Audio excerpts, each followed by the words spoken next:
Hello, everyone, and welcome to Computer College Learning Beyond Borders podcast with me, Aishwarya Ravishankar. Today, I have with me a very special guest from H&R Block, which is one of the popular tax preparation company here in North America. And I have with me Adrienne from H&R Block. Let's welcome her to this show. Hi, Adrienne. How are you doing today? Thank you. I'm doing very well. It's always exciting to have a chance to talk to somebody new about taxes and about, Yeah. various things. And really appreciate your time and interest in traveling all the way from downtown to our Scarborough campus. Really appreciate it. No problem at all. Actually, our district office is just down the street from you here, so Yes. I am familiar with the area. I have to Okay. come out regularly. Not bad then. Yeah. Okay, so tell me a little bit about yourself and how you ended up working at H&R Block. So I actually started my career in accounting working for Sears Canada and did 10 years there doing corporate accounting. I didn't dislike it, but when they laid me off, I had a very hard time finding other work doing something similar.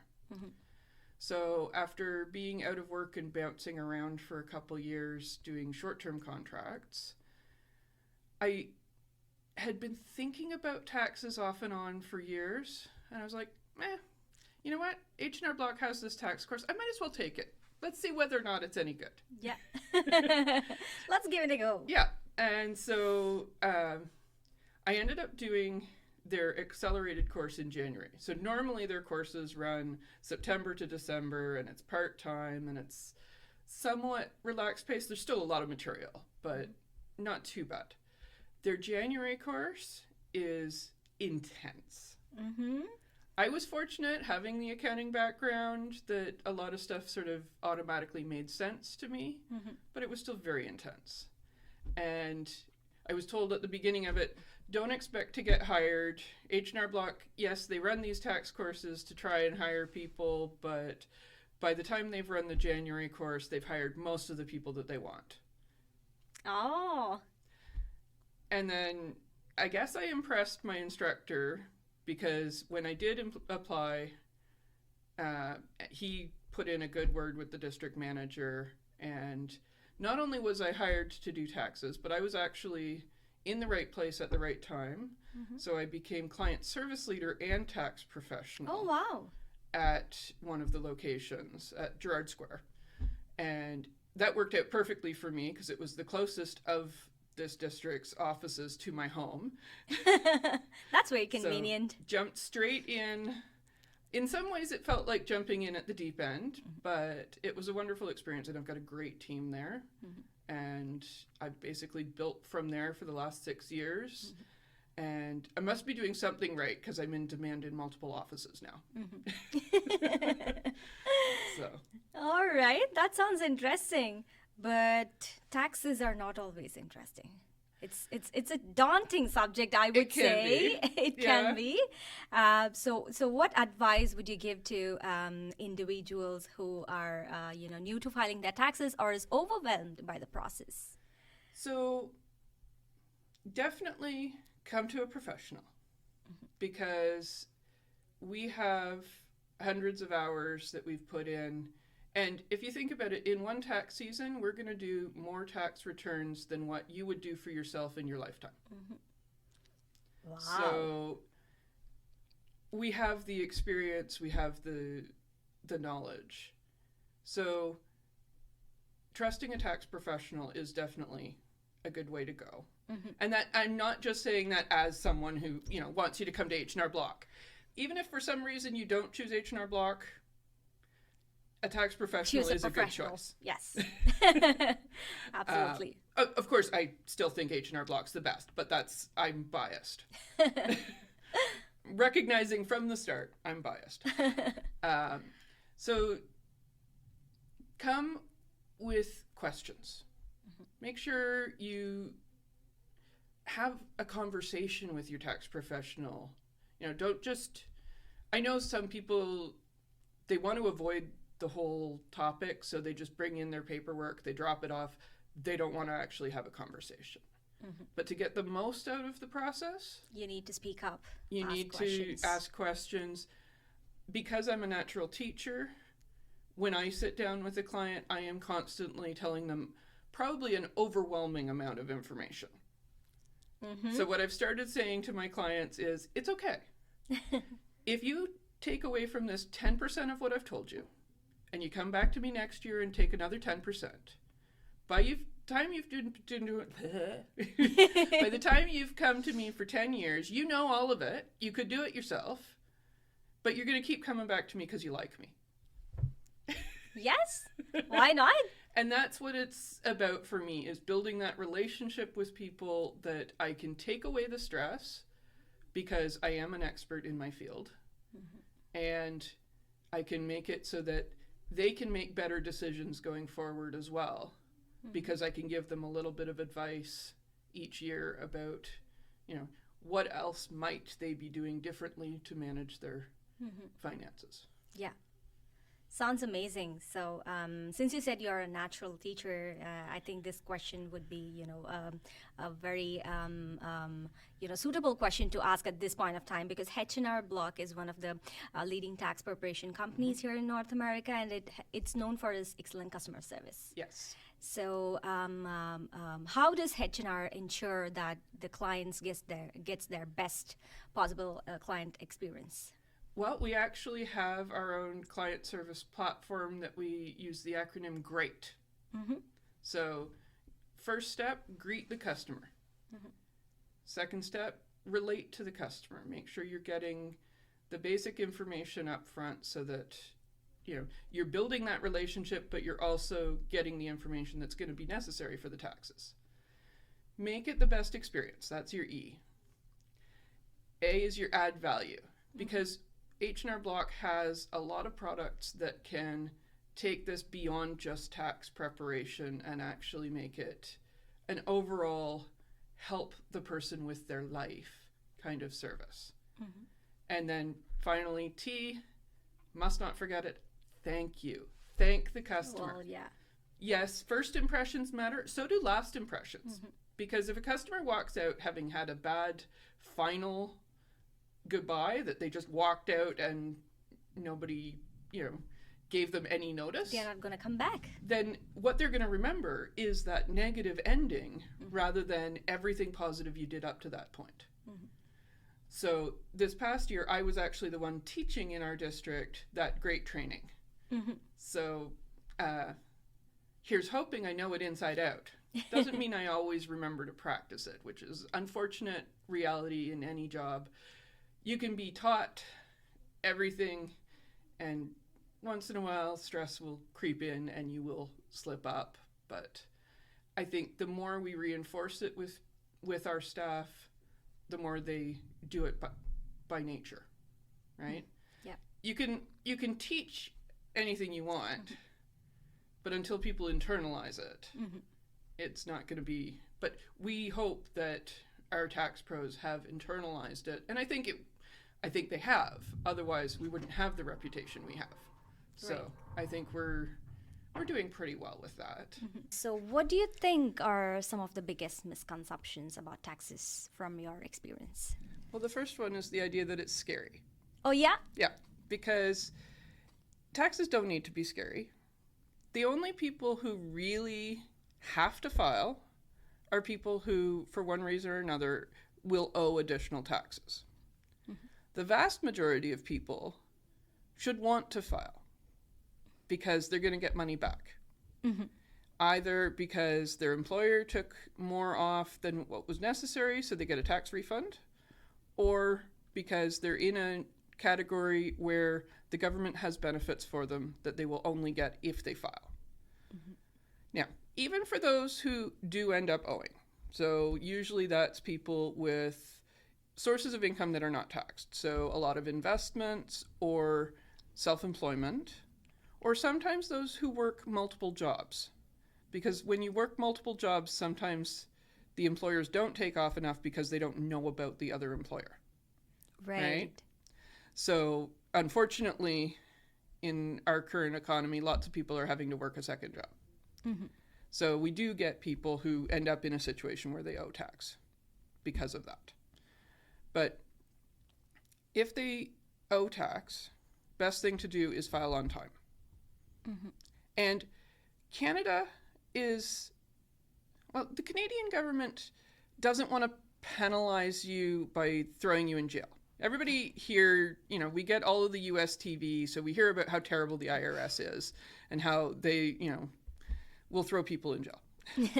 In Canada, we're not going to throw you in jail. The government recognizes that if they put you in jail, they're not going to collect your tax money. Yeah. You're not earning to then be able to pay.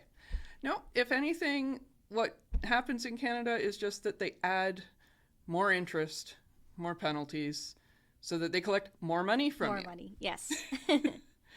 But even then, they're very, in my experience anyway, CRA is very open to making up financing plans, and if you're in a special situation where something has stopped you from filing or paying your taxes on time, there are ways to appeal penalties and interest.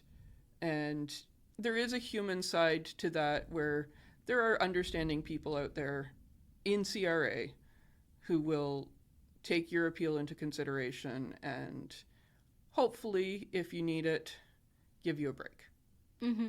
So my best advice is don't be scared of doing taxes, because the best thing you can do if you do owe money is file those taxes, get it on record, stop them from charging you penalties for being late, Mm-hmm. and then talk to them about how to make it affordable for you. Mm-hmm. Because if it's not affordable, they're not going to be that creditor that's knocking at the door every day as long as you talk to them. Mm-hmm. So that's the big thing. Right. Second big misconception with taxes is probably that we have a really high tax rate in Canada. Yeah. We talk about the marginal rate, and that's the one that makes people think it's really a high tax rate. Right. But for the vast majority of people, because of the various tax credits that are available, and because it's a graduated rate system, meaning that only the top dollar gets taxed at the highest rate, the average person probably pays 15 to 20%, Mm-hmm. which is not that bad, Yeah. especially Which for is the still amount of okay, yeah. services we have in Canada. So, Yeah, absolutely. So, the way you talk, it makes me feel like, okay, I should do my taxes. Of course, I'm going to be doing my taxes, but, well, show it on record. Don't be scared and go to a professional, as you always say. other advice, don't procrastinate. Yeah. Yes. H&R Block has, we have strategies where we try to get people in earlier. So we have pricing discounts if you come in before April 1st. Mm-hmm. And we have other discount coupons that stop as of April 14th. Mm-hmm. So the people who come in the last 2 weeks of tax season are going to be paying the most for our services. They're also probably going to get the least attention because that's when we are at our highest stress and our highest level of being busy. Yeah. So if you wait till the last minute, you're not going to get the same level of service as much as we would love to be able to do it. Right. If somebody comes in to see me, the first week of March, I've got time to have a real conversation with them beyond just the basics of their taxes. Mm-hmm. If you come in on April 30th, I'm sorry, you're getting the short version of the discussion. We're focused entirely on your taxes. Yeah. Yeah, don't procrastinate is the advice. It's one of the biggest advice that Adrienne is giving to all of the audience that are watching us, listening to us today. And what do you do to stay energized and motivated throughout this entire busy tax season? Because it's always busy. Well, I'll be honest, caffeine and sugar are a big part of it. But actually, what really keeps me motivated is the interactions with the clients. Because when I'm working with someone and they walk out feeling happy, feeling that they've learned something, and more relaxed than when they came in. Because I do try to make sure that people are laughing while they're with me, because when you're laughing, you can't be stressed. Yeah. It's a direct counter to stress. Right. Laughter actually does bring down your adrenaline levels. So having them walk out feeling good then helps me have energy to tackle the next one. Unfortunately, it doesn't always go that way. We will have clients who are negative and who maybe weren't expecting to pay, and we've had to give them what they consider to be bad news. I'm phrasing it that way because I'm going to give you another hint about paying taxes. Okay. So it's not bad to have to pay taxes. And why do you say so? Because if you think about it, when you get a tax refund, most of the time, that's your own money coming back to you. The government has held it and they are not paying you any interest. Right. If you owe the government, it means you've had more money in your pocket throughout the year. And if you manage it right, that means you've been earning interest on it. If you file and pay on time, that is essentially an interest-free loan that you've taken from the government. Oh, yeah. So, doesn't mean that I want you to end up in a situation where you're having to pay, tens of thousands of dollars. But if you owe $1,000, $2,000, it's not actually a bad thing. Yeah. It's money in your pocket that you've been able to do something with that otherwise would be just sitting in the government's bank accounts. Right, absolutely. So taxes, laws, and regulations keep changing. Oh, yes. The technology by the government and CRA, it keeps changing. And how does your company stay updated on top of all the updates? And also, how does H&R Block ensure that your clients get updated if any changes may affect them?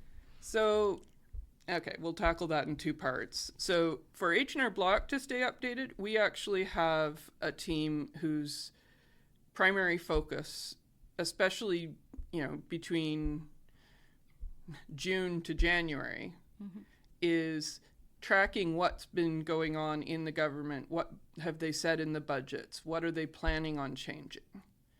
And compiling all that information so that the rest of us as tax pros get a nice condensed training right at the beginning of tax season. So it is a lot of work for someone to keep track of all of that stuff. Yeah, absolutely. And, yes, I enjoy reading up on that stuff. So I probably do a bit more myself just because I am a knowledge sponge. I always want to be learning something. So I don't mind digging into, what did the Ontario budget decide? What have they announced now? How's that going to change taxes for next year? Right. Not everybody's going to want to do that. Right. Not even all of our tax pros are going to want to do that. Right. So we make sure that people who like doing that are the Train ones putting others. together the training so that all of us get that summarized version so that we know what's going on. In terms of making sure our customers know, well, H&R Block likes to have your email address. And when we know about tax changes that could impact people and it's something where they can sort of plan ahead, we send out emails. And yes, a lot of people will treat them as marketing emails. And no, nobody wants to get too many marketing emails. Yeah. But don't put H&R Block in your spam folder because that is the way that we generally use to communicate out tax changes that people can take advantage of. If you're not paying attention to that, then the next time you find out about it is when you sit down with your tax professional.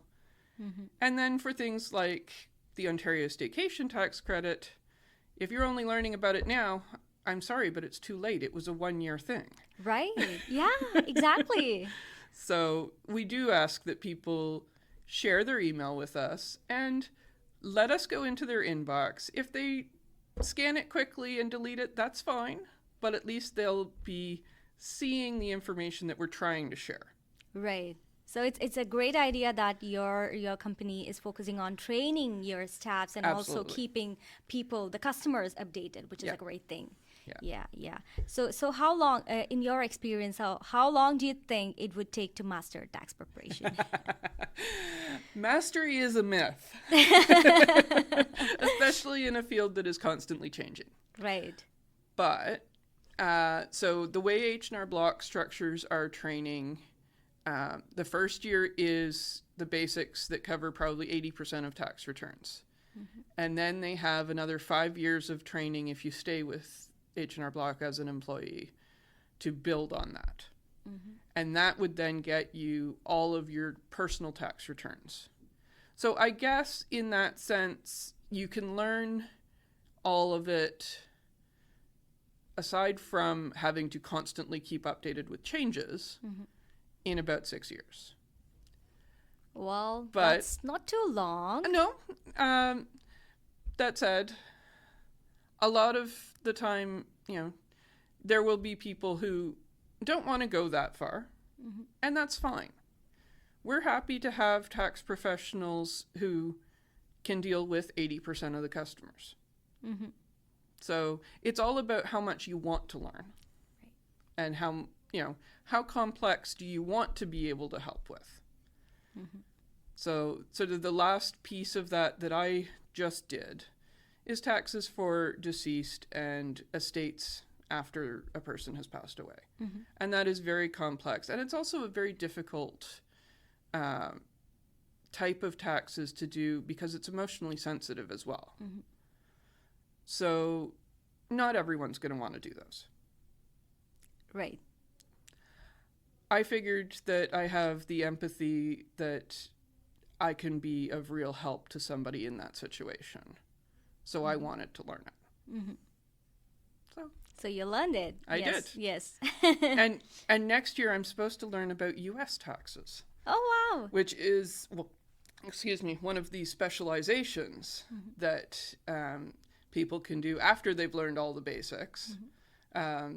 So corporate returns and US tax returns are sort of specializations that a very limited number of our tax professionals learn.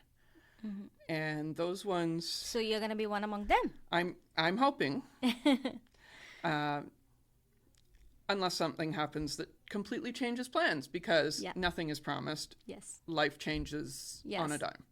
Yes, absolutely. So yeah, as you said, this topic, taxes, and this field is it's never ending. It Yes. it keeps changing, keeps updated. So not everybody can do, but somebody like you who is like very interested, who is like a knowledge sponge, can keep learning, keep exploring, keep updating themselves, and keep others updated as well. So yeah, that's interesting. So I'm gonna ask you some questions now, which I think may benefit our students who take up, business programs with us. So here at Computer College, which has been functioning for more than 30 plus years now, we have business, technology, and healthcare programs. So some of our interesting business programs are accounting, payroll administration, accounting, payroll and tax, business administration, and so on. So what advice would you give to students who wants to take up accounting, payroll, and tax program but do not have any experience in finance or business? Think like a business owner. Think about what the person you're looking to work for needs. Because at the end of the day, most things are about you having something that someone else can benefit from. So if you know what they need, then you can make sure that you are presenting yourself in a way that makes sure they know what you have to offer that meets that need. So, and at the end of the day, what your background is doesn't matter as much as that ability to know what someone else needs and how you fit that need, and be able to communicate that. Sometimes the communication is hard.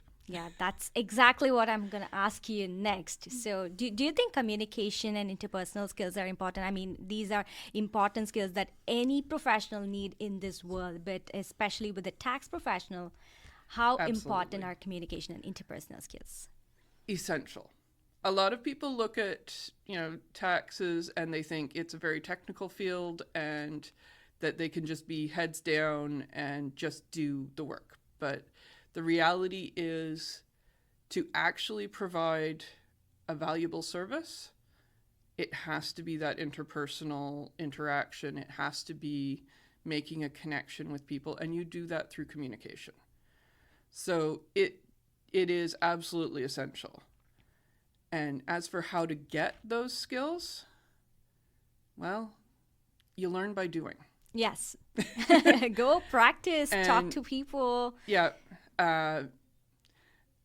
it's almost a cliche in Canada that most people coming through high school or out of high school start out in a service job in food service. Mm-hmm. But it's essential training for us. Standing there in front of a customer, being able to listen to what they want, understand it, repeat it back. Mm-hmm. Even though, yes, working at McDonald's, taking a customer order doesn't sound like a challenging job, mm-hmm. but it does give you that listening skill and that communication skill, so that if something isn't quite right, you have to be able to deal with it. And it gets you over some of the anxiety too, because I'm sure everyone goes through this to some degree.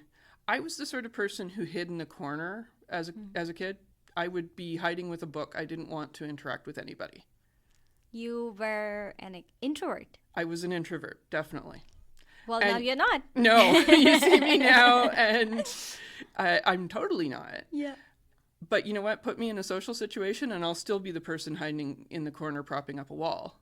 Mm-hmm. Because what I'm comfortable talking about are the things that I've learned and the things that I feel confident that I have knowledge to share. Mm-hmm. You put me where all I'm doing is making small talk, I'm not going to be comfortable. So basically, I guess what I'm saying is any job has value, even if it's not where you want to be, because it can start you on the path to building those communication and interpersonal skills. And it's not just the communication with customers as well. It's also about communicating with bosses and how to deal with different kinds of people in different situations. Mm-hmm. So. Exactly. We spoke about communication and interpersonal skills. So now let's talk about technical skills, mm-hmm. which is very important. It's crucial. So what advice would you give, or what do you think are some of the important technical skills that students who take up, accounting, payroll, and tax program, be it Computer College or any other college for that matter?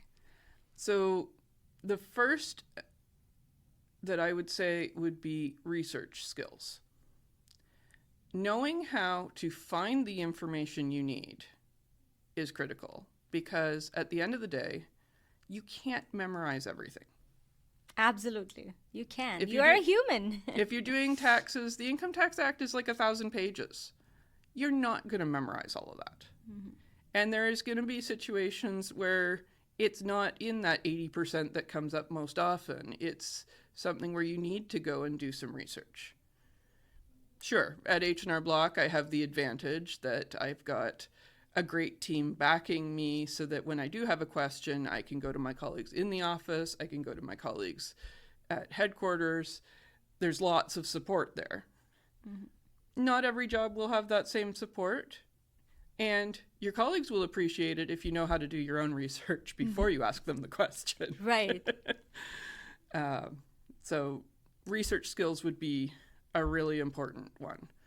Because also, I've trained enough people with H&R Block to know that the people who do really well are the ones who, when they have a question, all I have to do is give them sort of a keyword to search in the textbook, and now they've learned it themselves by finding it. Mm-hmm. If I just give them the answer, you're not going to find it. They aren't going to remember it tomorrow. Yes. Yes. There are chances that they can easily forget it. So research skills is great. And let's be honest, modern world, you need computer skills. You need to be able to navigate on a computer and be able to read often nonsensical sounding error messages. Right. If we just get an error and stop there, we're never going to get anywhere. And the reality is there is no computer software out there that is not going to throw up an error that you weren't expecting at some point. I had a situation the other day where I was trying to e-file a tax return and CRA rejected it. And I had to read through what the reason was for the rejection to try and find out, okay, so is it something I need to fix or is it a larger issue? In this case, it was a larger issue because it was rejecting on something that didn't even exist in that client's tax return. Okay. But if, in this case, I was able to do the research, I reached out to our team, it turned out to be a known issue that something was going wrong at CRA. But if I didn't know how to tackle that, then, I would have been just sitting there staring at and saying, I can't file this client's return. What do I do? Yeah. In the end, what do I do? Turned out to be CRA says they'll have it fixed in 24 to 48 hours. So we'll file it in a few days. Yeah. But at the same time, there's a lot of, errors that happen that can be fixed if you know how to read the message that it's giving you and parse out what the actual error is. So, and that comes only with practice. Yeah. And with attention. Yeah. Absolutely. Yes, yes. So these are great piece of advice for students, and many students would have been listening to this podcast. So please don't get scared of taxes. Go to professionals. And also one great advice that Adrienne gave us today is to build up your research skills and also be good on computers. Don't be scared. You can learn everything. And that's why we at Computech, we are providing the best accounting, payroll, and tax program here. And with the tax season behind us, what advice would you give to individuals or small business owners who wish to start preparing for taxes early? Okay. Well, first thing, know your limits. So go to either your notice of assessment or on your My Account on CRA and find out what your limit is for RRSPs, what your limit is for tax-free savings accounts. And go back to your tax return. Certainly when H&R Block does it, we give you what your marginal tax rate and your average tax rate were for the year. So, knowing those things, RRSPs, use what you can if your income is above the lowest tax bracket. Because RRSPs defer taxes to so you don't pay tax on the money you put in now, and you pay tax on it when you take it out. Idea being, you put it in when you're at a high tax rate, take it out at retirement when you're at a lower rate. So, but do not go over the limit. Okay. The tax on over contributions is 1% per month, and that adds up fast. Yeah. And especially when you might not notice that you were over contributed until the next time you do your taxes, which means you might be facing the entire 12 months. Exactly. Yes. So that's that one. Tax-free savings account. You don't save up front on money that you put into tax-free savings because it's basically you're putting it in out of your after-tax earnings, but you never pay tax on what it earns in the account. But the same caveat applies. Don't go over your limit. When you're putting money into a TFSA, don't put it in and take it out repeatedly. It is meant to be longer term savings. When you take money out, you do get the limit back, but not until the following year. So if you do a lot of in and out, then you're at risk of going over your contribution limit because they add up all the contributions. They don't consider the withdrawals until the next year. So know those limits And same thing applies as far as the tax on overcontribution. It adds up fast. So that's those. Then in terms of your marginal and average tax rate, knowing those helps you to know whether or not it looks like your employer is taking enough tax off, or if you're a business owner, knowing that no one's taking tax off, knowing how much you should be setting aside. Since we talked about owing a small amount of tax being a good thing because you've taken a loan from the government, Yeah.